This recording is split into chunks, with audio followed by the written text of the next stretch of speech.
کراچی والے خونی لٹیروں کے رحم و کرم پر پولیس خاموش تماشائی۔ گلستان جوہر میں ڈکیتی مزاحمت پر ایک اور نوجوان قتل۔ ڈاکوں کی فائرنگ سے 38 سالہ علی رہبر جاں بحق، 2 میں سے ایک ڈاکو شہریوں کے ہتھے چڑھ گیا، تشدد سے ہلاک۔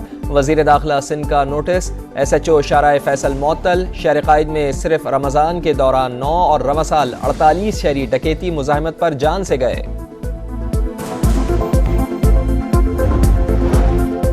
کراچی میں بہادر شہری نے ڈکیتی کی کوشش ناکام بنا دی۔ 5 سٹار چورنگی کے قریب شہری نے لٹیروں کو دبوچ لیا۔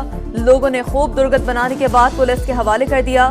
CCTV فوٹیج منظر عام پر بدامنی جاری رہی تو عوام کا تحفظ خود کریں گے۔ عید کے بعد لٹیروں کا پرانی MQM سے سامنا ہوگا۔ وفاقی وزیر خالد مقبول صدیقی کا الٹیمیٹم۔ IMF سے کم از کم 3 سال کا پروگرام چاہتے ہیں۔ مائکرو اکنامک اسٹیبلٹی کو برقرار رکھیں گے۔ اپریل میں عالمی مالیاتی ادارے کے حکام سے ملاقاتیں ہوں گی۔ امید ہے کہ جلد اسٹاف لیول معاہدے تک پہنچ جائیں گے۔ وزیر خزانہ محمد اورنگزیب کی میڈیا سے گفتگو، کہا PIA کی نجکاری اور ایئرپورٹس کی آؤٹ سورسنگ پر مثبت پیش رفت جاری ہے۔ FBR کی ری اسٹرکچرنگ پر بھی کام چل رہا ہے۔ مہنگائی کی شرح 38% سے کم ہو کر 23% ہو گئی۔ امید ہے کہ شرح سود بھی نیچے آ جائے گی۔ بہتر پالیسیز کی بدولت معیشت جلد مستحکم ہوگی۔ ایگزیکٹو کی مداخلت ناقابل برداشت۔ سپریم کورٹ کا 2 ٹوک پیغام، عدلیہ کی آزادی پر کوئی سمجھوتا نہیں ہوگا۔ چیف جسٹس قاضی فائز عیسیٰ کی زیر صدارت فل کورٹ اجلاس کا اعلامیہ جاری۔ چیف جسٹس نے ساتھی ججز کو وزیر اعظم سے ہونے والی ملاقات سے آگاہ کیا۔ بتایا ہائی کورٹ ججز کے خط پر انکوائری کمیشن بنانے پر اتفاق ہوا۔ وزیر اعظم نے ریاستی اداروں کو مداخلت نہ کرنے کی ہدایت دینے کا یقین دلایا۔ عدلیہ میں خفیہ اداروں کی مبینہ مداخلت۔ وزیر اعظم میاں شہباز شریف اور چیف جسٹس قاضی فائز عیسیٰ کی اہم بیٹھک۔ اسلام آباد ہائی کورٹ کے 6 ججز کے خط پر انکوائری کمیشن بنانے کا اعلان۔ وزیر قانون اعظم نذیر تارڑ کہتے ہیں معاملہ انتہائی سنجیدہ اور سنگین ہے، غیر جانبدارانہ تحقیقات چاہتے ہیں۔ ہائی کورٹ کے ججز کا خط مس کنڈکٹ ہے یا نہیں، عدلیہ پر چھوڑتے ہیں۔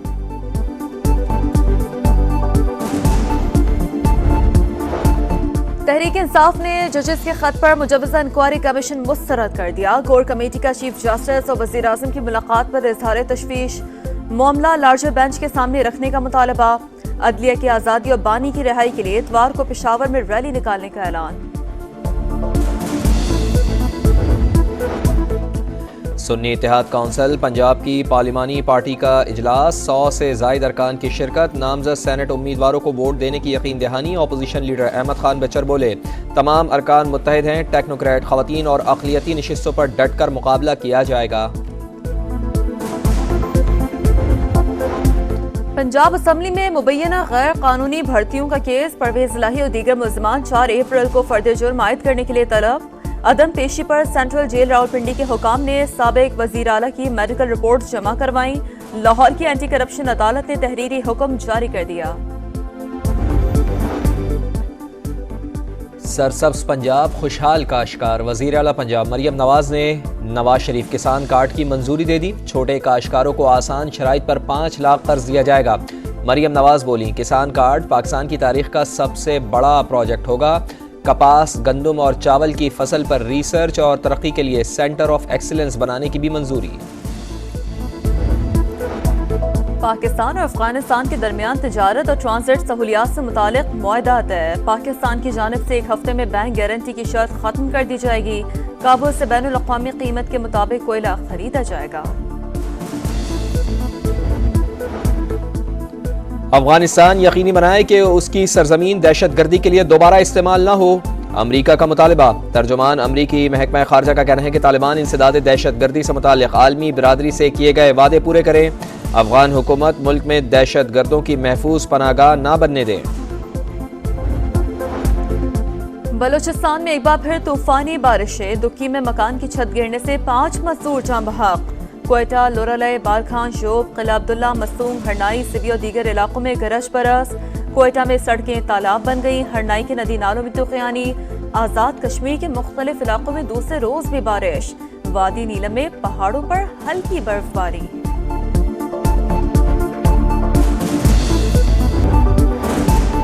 جنوبی افریقہ کی درخواست پر عالمی عدالت انصاف کا اسرائیل کو غزہ میں امداد کی ترسیل کے لیے تمام رکاوٹیں ختم کرنے کا حکم، کراسنگ پوائنٹس کی تعداد بڑھانے کی ہدایت، اس بات کو بھی یقینی بنایا جائے غزہ میں انسانی حقوق کی خلاف ورزی نہ ہو، تل ابیب کو 1 ماہ میں احکامات پر عمل درآمد کی رپورٹ پیش کرنی ہوگی، غزہ میں غذائی قلت سے جاں بحق شہریوں کی تعداد 31 ہو گئی۔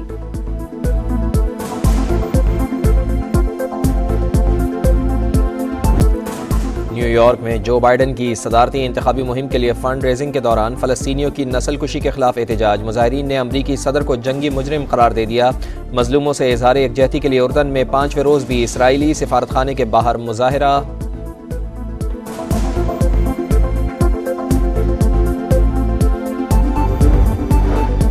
جنوبی افریقہ میں تیز رفتار بس بیریئر سے ٹکرا کر پل سے نیچے گر گئی، بس میں آگ بھڑک اٹھی، حادثے میں 45 افراد ہلاک ہونے کی تصدیق، شناخت کا عمل جاری۔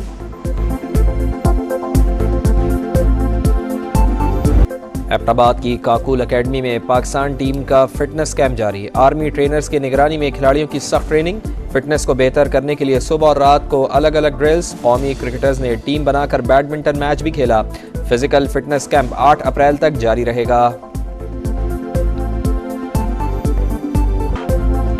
میامی اوپن ٹینس میں ٹاپ سیڈ کارلوس الکراز کا سفر ختم، گریگور دیمتروف نے کوارٹر فائنل میں الکراز کی چھٹی کر دی، میچ 6-2 6-4 سے جیت لیا، جرمنی کے الیگزینڈر زیوروف بھی ہنگری کے کھلاڑی کو شکست دے کر سیمی فائنل میں پہنچ گئے۔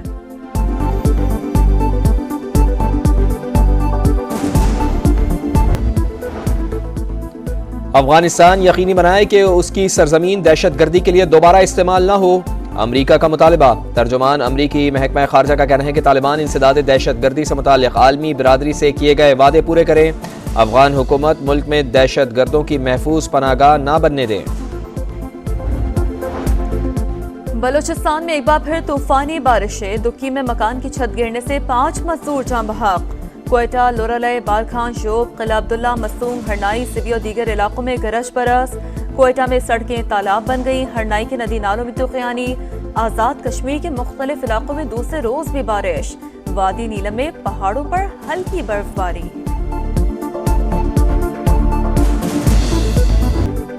اور کینیا سفاری ریلی 2024 کا آغاز، پہلا مرحلہ 1 سیکنڈ کے فرق سے بیلجیم کے تھیری نیوویل نے جیت لیا، ریس کے دوران ایک گاڑی قلعہ بازیاں کھا کر حادثے کا بھی شکار ہو گئی۔